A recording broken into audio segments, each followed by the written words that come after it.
మోకాళ్ళుని మొర్రపెట్టాలి. బిడ్డను, నా ఇంటిని నీ శక్తితో నింపు, నా ఇంట్లో నీ శక్తివంతమైన కార్యాలు జరిగించు, నా ఇంట్లో జరుగుతున్న దయ్యపు కార్యాలను బంధించు దేవా, నీ కార్యములు జరిగించు. నా ఇల్లు విలవిలలాడిపోతుంది, నా కుటుంబం క్షోభిస్తుంది, నా జీవితం పతనమైపోతుంది దేవా. పంపు నీ శక్తిని, పంపు పంపు దేవా, నీ శక్తిని పంపు. నా బిడ్డల మీదికి పంపు, నా తల్లిదండ్రుల మీదికి పంపు, నా కుటుంబం మీదికి పంపు. అప్పుల పాలై ఆర్థిక ఇబ్బందులతో తినడానికి తిండి లేక, కట్టడానికి వస్త్రము లేక, నిలువ నీడ లేక, అన్ని తాకట్టు పాలై ఒడ్డిలి కొడుతున్న శాపగ్రస్తమైన జీవితం ఎందాక ప్రభువా? ఏది నీ శక్తి? దించవయా నీ శక్తిని, పంపవయా నీ ప్రభావాన్ని, జరిపించవయా నీ కార్యాన్ని.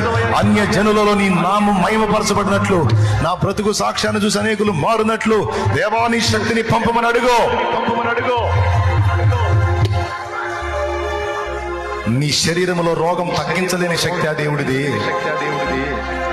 నీ శరీరములో వ్యాధిని తీసివేయలేని బలహీన శక్తి ఆ దేవుడిది.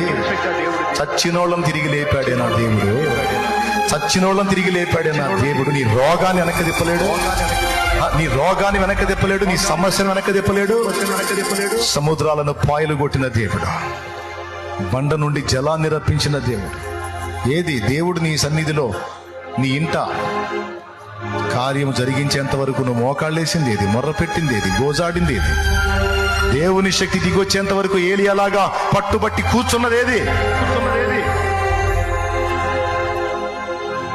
పట్టుబట్టి కూర్చున్నదేది, సాధించిందేది, శక్తి నువ్వు చూసిందేది, జనానికి చూపించిందేది? ఇదిగో నా జీవితంలో దేవుడు చేసిన కార్యం, నా ప్రార్థనా ఫలం, నా దేవునికి భక్తి చేసినందుకు నా దేవుడు చూపించిన శక్తివంతమైన కార్యమని నీ సాక్ష్యమేది?